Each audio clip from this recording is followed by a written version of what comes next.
Hey guys, it's Allie with New Music Inferno. We're here with DBMK. Open up to the knocking at the screen. I'm old enough to know the difference in between what you want and what you seem to need. Alright, so just to get us started, define DBMK. What does it stand for? Who are you guys?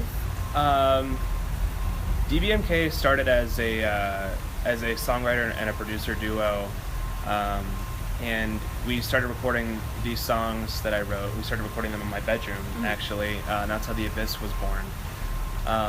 And then we had to figure out how we're going to bring this to the live stage, how are we going to do this live.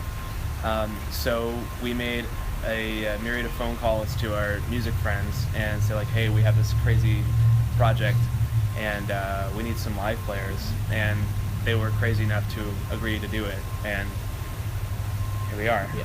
So right now you guys are at 20,000 plus monthly listeners on Spotify. Yeah. Traffic currently has 221 plus listens. How does that make you guys feel? Wow, I didn't even know it was that high yet. Wow, yeah. Okay. Yeah, that is, I mean, I didn't even know that we had that many monthly followers and it was growing that many, like that often. And I was looked one day and it was 20,000. I just blew my mind.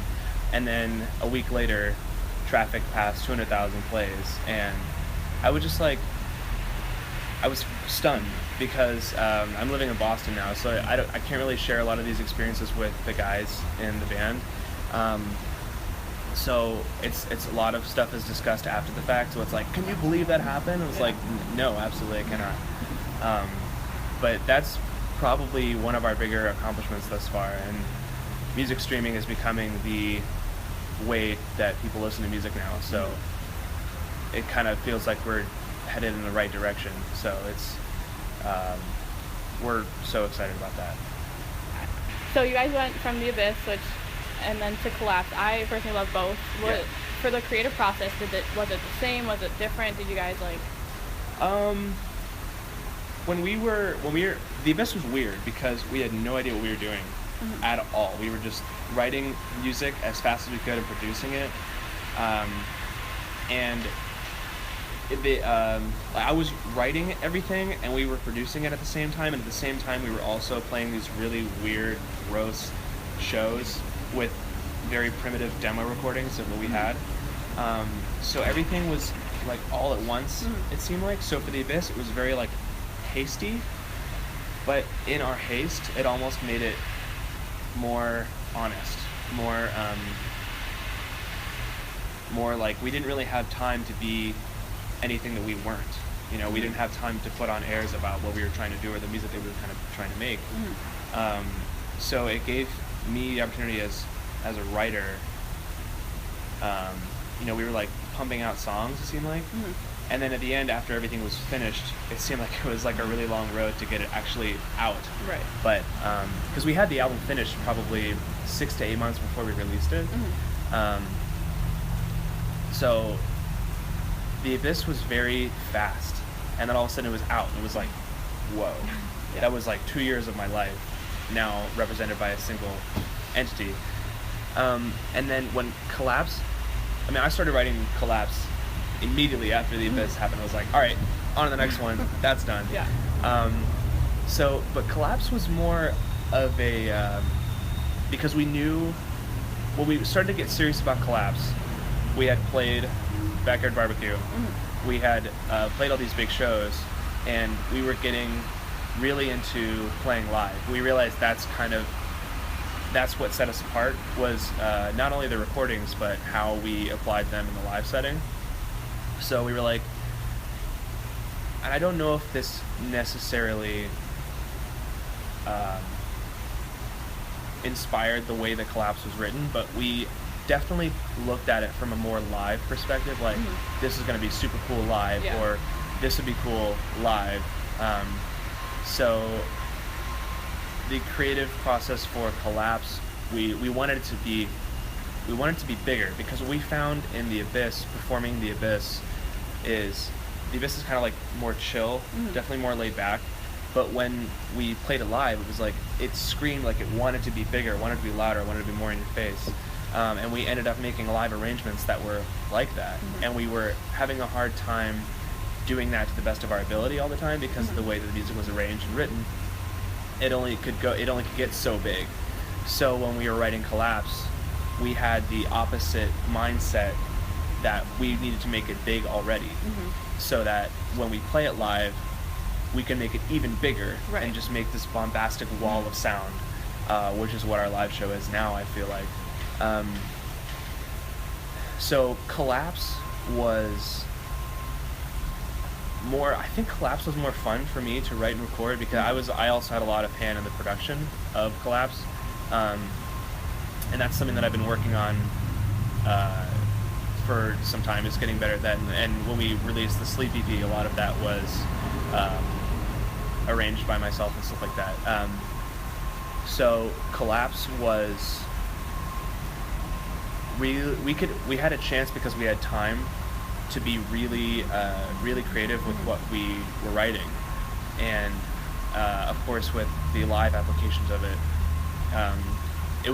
it was almost like we were so excited to get it out there. With The Abyss, it was more of like, all right, we gotta like get this out there because we've been promising music as like a local band with no traction for a long time, so we have to get it out. But then we had a following, we had people who were interested in hearing more from us. So with Collapse, it was almost like we were just like the giddy kids just like waiting for it to happen, like this is gonna be great. So it gave us a chance to really be honest in the same way that we were with The Abyss. It was like no holes barred writing, and we finally started to move in a direction that we really wanted to in Collapse, because The Abyss was really everywhere. Every song was like a different genre almost. So with Collapse, we kind of narrowed it down just a little bit. Maybe not at all, I don't know. But in my opinion, it kind of narrowed it down a little bit. And we figured out the direction that we wanted to go in with not only the way that we write, but the sound of each song. Yeah. And you guys, you kind of touched on this with work with like 97X. Like, how has that like helped grow the fan base in the Tampa area and like expand it to? Yeah, I mean, our relationship with 97X has helped us exponentially. I mean, in 2015 when we opened up Barbecue, that was like crazy. When I got that email, I was in school and I had to excuse myself from class because it was like it was massive. And that was really kind of our first big step into the Tampa St. Pete scene, because all these people all of a sudden were forced to see us because they came for AWOL Nation and Panic at the Disco and stuff. And that was like I said, that was our first big step into this thing. And then so we developed a relationship with 97X, and then the local band search came along for NBT, and we're like, oh, okay. So we like worked really hard to try and get that, and NBT was like, that was really when we got probably the majority of the following that we have now. Right. And shortly after that, people started calling themselves like the Cult, and it was like this big movement that was growing. And so 97X has kind of like cultivated our career from the start. Right. They covered our album release show when The Abyss came out, and you know, I'm like personal friends with some of the people who work there and the DJs and everything.